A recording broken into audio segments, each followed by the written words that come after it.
Hello everyone, welcome to the class of ethology, जिसमें कि हम आज फिर से एक्सपेरिमेंट के बारे में बात करेंगे, एक्सरसाइज के बारे में बात करेंगे और वो है 6th है इन नंबर। ऑलरेडी मैं आपको 5 पहले बता चुकी हूँ और जो 6th है ये है कोर्टशिप इन बर्ड्स। और इसमें जो आपको करना है, जो सीक्वेंस में करना है, उसमें सबसे पहले है इंट्रोडक्शन, देन मटीरियल, उसके बाद में ऑब्जर्वेशन एंड रिजल्ट। अब सबसे पहले इंट्रोडक्शन में हम बताएंगे कोर्टशिप है क्या। कोर्टशिप जो है that is the collection of instinctive behaviour, और वो जो इंस्टिंक्टिव बिहेवियर है दैट रिजल्ट्स इनटू मेटिंग। ठीक है, और मेटिंग के साथ साथ में वो इवेंचुअल जो रिप्रोडक्शन होता है उसमें वो रिजल्ट करता है। ठीक है, अब कोर्टशिप में होता क्या है कि इसमें जो वन सेक्स है that draw the attention of another sex to attract it. ठीक है, और अट्रैक्ट वो कैसे करते हैं? Through various patterns, through various actions. ठीक है, और वो जो एक्शंस हैं वो क्या करते हैं? उनको डिस्प्ले करते हैं, शो करते हैं, सो दैट अनदर मेट जो है वो उन पैटर्न्स को देख करके, उन डिस्प्ले को समझ करके वो अट्रैक्ट हो, so that they can finally mate and copulate. ठीक है, अब जो मूवमेंट्स जो या पैटर्न्स जो एनिमल्स परफॉर्म करते हैं, जो बर्ड्स जो परफॉर्म करती हैं, वो मूवमेंट्स थोड़े से जनरल मूवमेंट्स से थोड़े डिफरेंट होते हैं। कैसे डिफरेंट होते हैं कि जो मूवमेंट्स होते हैं वो जल्दी करते हैं, मतलब उनकी जो स्पीड होती है वो थोड़ी सी फास्टर हो जाती है। तो उससे हम गेस कर सकते हैं कि जो एनिमल है या जो बर्ड है वो अपने ब्रीडिंग टाइम में है। ठीक है, मेटिंग टाइम में है। तो वो जो पैटर्न्स हैं, अच्छा उनकी ऐसा नहीं है कि केवल स्पीड ही उनकी ज़्यादा हो रही हो, साथ साथ में वो जो पैटर्न्स जो भी कर रहे हैं, डिस्प्ले कर रहे हैं, उनको वो रिपीट भी करते हैं साथ साथ में। ठीक है, अच्छा अब जो ये पैटर्न्स हैं जो डिस्प्ले करने के लिए या एक्सप्रेस करने के लिए, उसमें भी तरीके बहुत होते हैं। ठीक है, different birds use different ways to attract an opposite sex. ठीक है, और उस पैटर्न्स में या उस डिस्प्ले में इट कैन बी जो मेटिंग कॉल्स होती हैं वो हो सकता है, कोर्टशिप साउंड्स होती हैं वो हो सकती है, साथ में उनकी जो बॉडी में जो चेंजेस हैं वो भी नोटिसेबल हो जाते हैं उस टाइम पे। Not only body, even in appendages also, है ना, उनके जो विंग्स हैं या जो उनके जो फेदर्स हैं उसमें भी चेंजेस आ जाते हैं। तो उससे पता लग जाता है कि वे वो अपने मेटिंग सीजन में हैं। साथ में उनमें कुछ ना कुछ बॉडी में ऐसा अडोर्न करने वाला फैक्टर डेवलप हो जाता है जिससे कि वो सुंदर लगता है और ब्यूटिफाई हो जाती है वो बर्ड। ठीक है, एंड साथ में उनमें कलरफुल पैटर्न्स भी हो जाते हैं। कई बर्ड्स में बहुत ज़्यादा कलर जो होता है वो ब्राइट हो जाता है, कलर चेंज हो जाता है ड्यूरिंग द मेटिंग टाइम। तो इससे भी पता लग जाता है कि वो मेट करने वाले हैं। ठीक है, तो इस तरह से उनके, अच्छा एक और ज़रूरी चीज़ कि उस कई बर्ड्स में डांस रिचुअल भी होता है एज दी कोर्टशिप डिस्प्ले।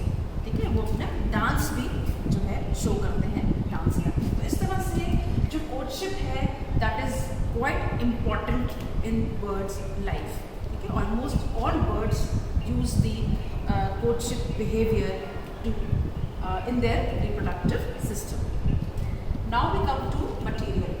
अब मटीरियल में क्या करना है कि आपको सबसे पहले कोई एक ऐसी साइट चूज़ करनी है, ऐसी प्लेस सूट करने मतलब चूज़ करनी है जहाँ पर आप बर्ड्स देख सकें, जो स्पेशली कॉमन बर्ड्स हैं, आपके आसपास जो बर्ड्स हैं वो वहाँ पे मिलती हों।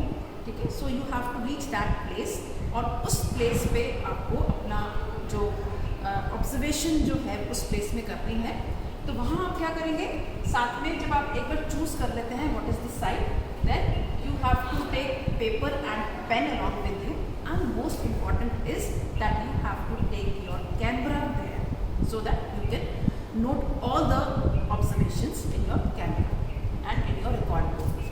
Okay, now once you reach there and once you observe, then you have to maintain your ride, or you have to record in your mobile or in your camera, and that is the observation. ठीक है, अब observation के लिए अपन 3 words जो हैं common वो आप ले सकते हैं। सबसे पहले ring dove, then peacock and then pigeon. इसमें से तीनों में से कोई भी एक आप ऑब्जर्व करिए और उसके बारे में आप पूरा डिटेल नोट कर लीजिए, वो आपको फिर अपने रिकॉर्ड में नोट करना है। मैं आपको थोड़ा सा आइडिया दे देती हूँ तीनों वर्ड्स के बारे में। So let's first talk about ring Dove. ठीक है, रिंग डव जो होती है ये बहुत सिंपल वर्ड्स होती हैं, और जब आप इनको ऑब्जर्व करेंगे इनकी कोर्टशिप बिहेवियर को, तो what you will see is कि जो एक बर्ड है ना, क्योंकि एक्चुअली क्या है, मैं आपको ये और बता दूँ कि रिंग डव में सेक्सुअल डायमॉर्फिज्म नहीं होता है। ठीक है, आप ये एकदम से नहीं पहचान सकते हैं कि which is male dove and which is female dove, but when one bird, जब आप देखेंगे कि उसका मूवमेंट कैसा होगा कि वो एक बर्ड के आगे आगे पीछे घूमता है।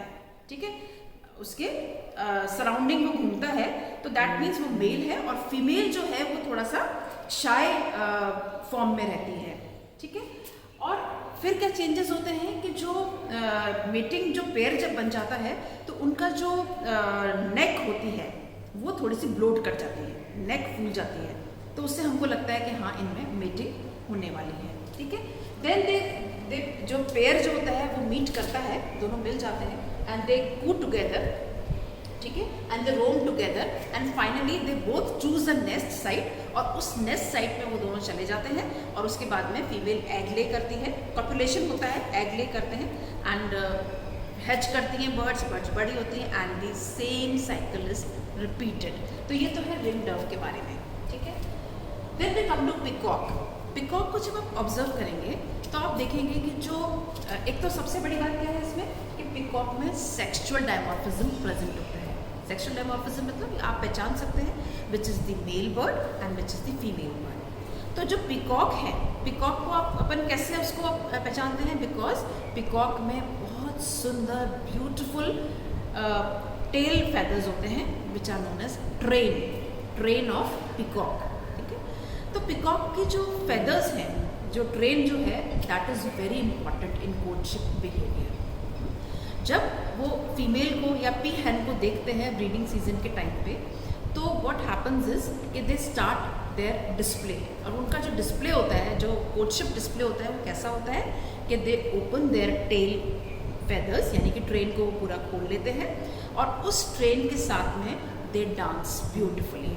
ठीक है, और उस डांस में, और जो मतलब जब फेदर्स जब वो करते हैं तो साथ में पूरे फेदर्स तो स्प्रेड हो जाते हैं, साथ में बहुत जल्दी उसको शेक करते हैं। ठीक है, जब वो शेक करता है जब मेल पिकॉक या मतलब पिकॉक जब शेक करता है अपने ट्रेन फेदर्स को, तो उसमें से एक साउंड प्रोड्यूस होती है, and that sound is particular sound जो कि हम रैटलिंग कहते हैं उसको। और वो जो रैटलिंग साउंड है, और वो जो आइज़, जो कि आई स्पॉट्स जो पूरे टेल में प्रेजेंट होते हैं, आप देखते होंगे ना गोल गोल जो प्रेजेंट होता है फेदर में, इस तरह से आई स्पॉट्स प्रेजेंट होते हैं मोर के पंखों में।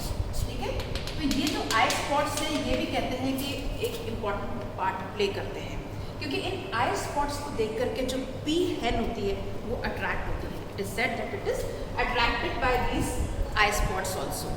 तो इस तरह से उनका जो फेदर्स है पूरा उनको अट्रैक्ट करता है। साथ में ये भी थ्योरी है कि जब वो अपने रैटलिंग करता है फेदर्स को, तो उसकी जो साउंड वेव्स निकलती हैं, उसकी जो फ्रीक्वेंसी है वो पी हैन के सेंसरी सिस्टम होता है पी हैन में, उसको जाकर के एक्साइट करती है।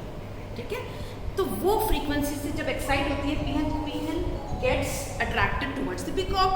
ठीक है, and they both then choose a side, और फिर वहाँ पर कॉपुलेशन होता है, एंड अगेन जो फीमेल है देन इट लेज एग्स, और फिर वो एग्स हैच होते हैं, and then the cycle is repeated. तो ये तो पिकॉक और पी हैन के बारे में है। Now we come to pigeon.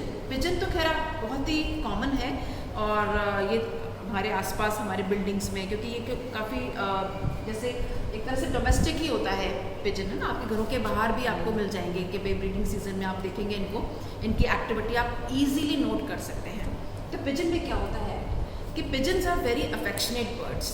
ठीक है, मेल पिजन जो है वो फीमेल को कैसे अट्रैक्ट करता है कि वो फीमेल के पास चक्कर लगाएगा, और फीमेल को जैसे कुछ कूइंग करके अट्रैक्ट करता है। कूइंग मतलब सॉफ्ट वॉइस जो उसकी होती है ना, गुटर वो जो सॉफ्ट होती है, उससे उसको अट्रैक्ट करता है।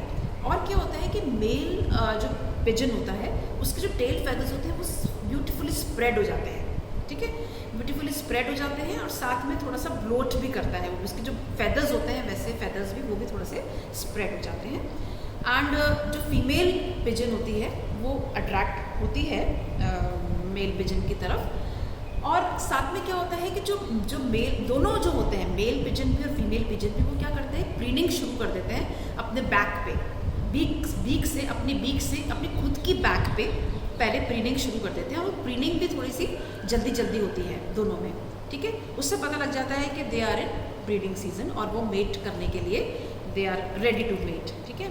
साथ में फिर क्या होता है, जब दोनों अपना खुद का प्रीनिंग करते हैं उसके बाद में they start preening each other, ठीक है। उनके नेक पे प्रीन करना, मतलब फीमेल जो है वो मेल के नेक पे प्रीन करती है और मेल फीमेल के नेक पे प्रीन करती है, ठीक है। ऐसे इस तरह से पैक करती है। उसके अलावा क्या करते हैं कि जो पिजन होता है वो फीमेल पिजन को कुछ ना कुछ खाने को देता है बीक में, यानी कि जो मेल पिजन है वो फीमेल पिजन के बीक में अपनी बीक डाल करके, जैसे बच्चे को खाना खिलाते हैं उस तरह से ही वो फीमेल को खाना खिलाते हैं। तभी कहते हैं कि दे आर वेरी अफेक्शनेट, है ना।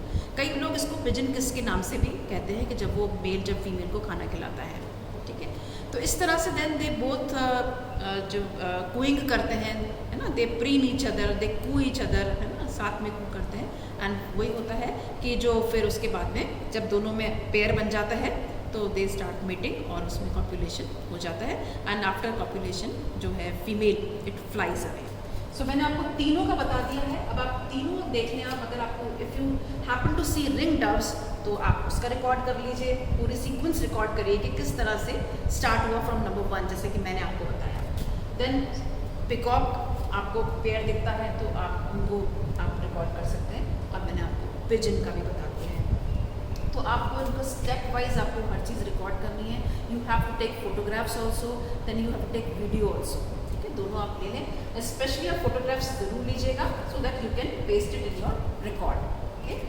एंड उसके बाद में जब आप ऑब्जर्वेशन में आप सारा लिखिएगा स्टेप वाइज कि कैसे कैसे क्या हुआ, और रिजल्ट में आप यही बताएंगे कि आपने जो है अगर रिंग डव देखा है तो you write about ring dove that you saw pair of ring dove and you observe all the sequences and this it has been written and it has been recorded in my record as you can see. और फिर उस तरह से आप सारा explain करेंगे। अच्छा, ये भी बात आप ध्यान रखिएगा, जो डायग्राम आप बना सकते हैं वो आपको खुद बनाना है, ठीक है। फोटोग्राफ्स आपको पेस्ट करनी ही है, साथ में if you can make diagrams diagrammatically अगर आप उसको शो कर सकते हैं तो वो आप ज़रूर कीजिएगा। इस तरह से आप अपनी पूरी रिकॉर्ड के अंदर ये जो कोर्टशिप इन वर्ड्स है ये आप अपना अच्छे से रिकॉर्ड मेंटेन करके आप लिखेंगे और रिकॉर्ड बनाएंगे। और जल्दी ही मैं नेक्स्ट एक्सपेरिमेंट जो है आपको एक्सप्लेन करूँगी। आई होप आपको ये समझ में आ गया होगा। So write it properly, you know. That's all for today. Thank you so much.